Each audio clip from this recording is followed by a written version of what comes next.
लोक आगे चलकर श्लोक बन जाता है।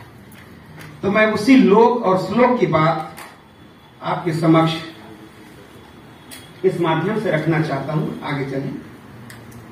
और मैं कोई नई बात आपके सामने नहीं रख रहा हूं, ये वही बातें हैं जो हमारे जीवन में, हमारे व्यवहार में व्याप्त है। एक चित्र है, भित्ति चित्र सवनाही का। सावन में लिखा जाने वाला भित्ति चित्र सवनाही। सावन के महीने में गांव में हमारी माताएं बहनें ये अंकन करती हैं। अब आप कहेंगे कि इसमें खास बात क्या है? तो मुझे ऐसा लगता है कि जिन शैल चित्रों की बात हम कल से कर रहे हैं, ये उन्हीं चित्रों से प्रभावित हैं और वही आदिम अवस्था आज हमारे लोक कला में व्याप्त है। तो देखेंगे कि एक मानव आकृति है जिसे हरेली के पहले सावन महीना लगने के समय महिलाएं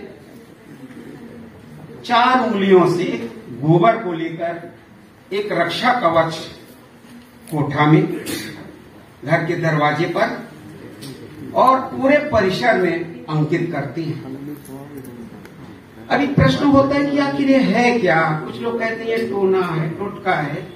मुझे लगता है कि ये टोटका नहीं है, लोक आस्था की प्रवृत्ति है।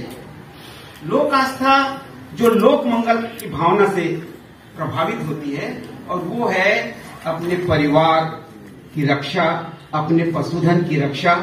और ये जो मानव आकृति है, मैंने एक बुजुर्ग महिला से पूछा, दाई ये क्या चीज है?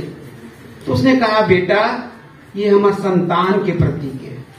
तो संतान की सुरक्षा के लिए ये प्रतीक भित्ति चित्र के रूप में गढ़े जाते हैं। आप देखेंगे कि बिल्ली, उसे बिल्ली बताया गया, ये बंदर बताया गया। और मैंने इससे पूछा कि ये क्या है, तो बोले ये रेणवा है। बोले उसकी आकृति रेणवा जैसे। तो कहने का आशय ये है कि ये जो भित्ति चित्र है हमारी आदिम अवस्था को प्रकाशित करती है। आगे चलेंगे। ये आठे कन्हैया का है। बहुत संक्षिप्त में अपनी बात कहने जा रहा हूं मैं कि ये 3 चित्र हैं और तीनों चित्र अलग अलग जगह से लिए गए हैं। पहला चित्र दुर्ग जिले के ग्राम चिचान बेटा से लिया गया है।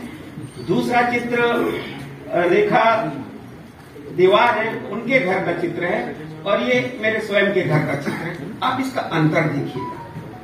मुझे लगता है कि वो जो ऊपर के 2 चित्र हैं ज्यादा लोक की आभा मंडित है, और ये चित्र इसमें कुछ नवीनता सी आ गई है। अब देखिए, पहला वाला जो चित्र है, पहली जो भित्ति चित्र है, उसमें भी मानव की आकृति है और इसमें भी मानव की आकृति है। आखिर है ये क्या, जिसे हम आठे कन्हैया कहते हैं? आप सभी परिचित हैं आठे कन्हैया से। भगवान श्री कृष्ण का जो जन्म हुआ, उसी दिन जो उपवास किया जाता है, उसी पर आधारित है। कि पहले चित्र में देखेंगे एक नाव भी है, उसमें नाविक भी है।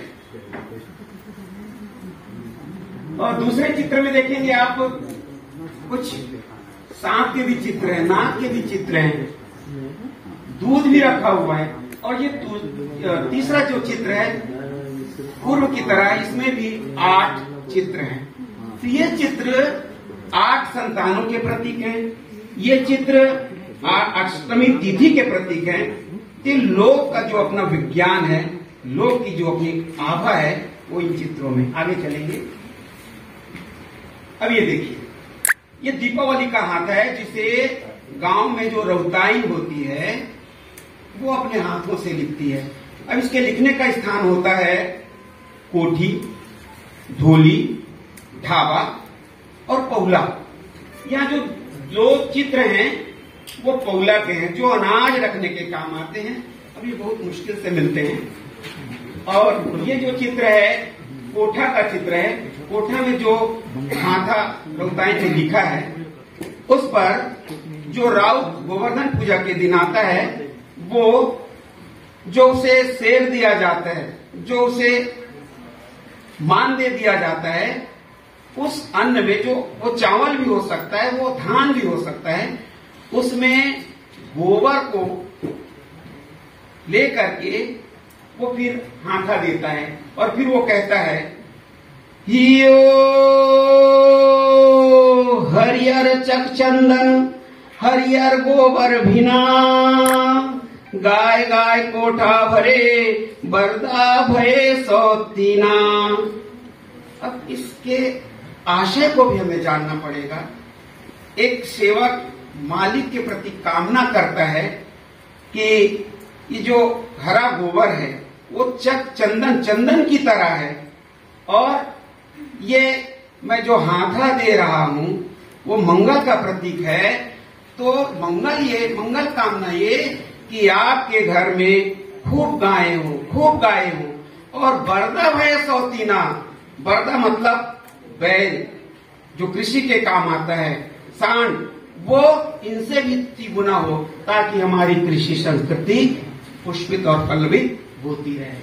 तो ये आगे चलेंगे। फिर ये विवाह में जो अंकित किया जाता है भित्ति चित्र, ये नेंग माय मोहरी के दिन माइन के समय किया जाता है।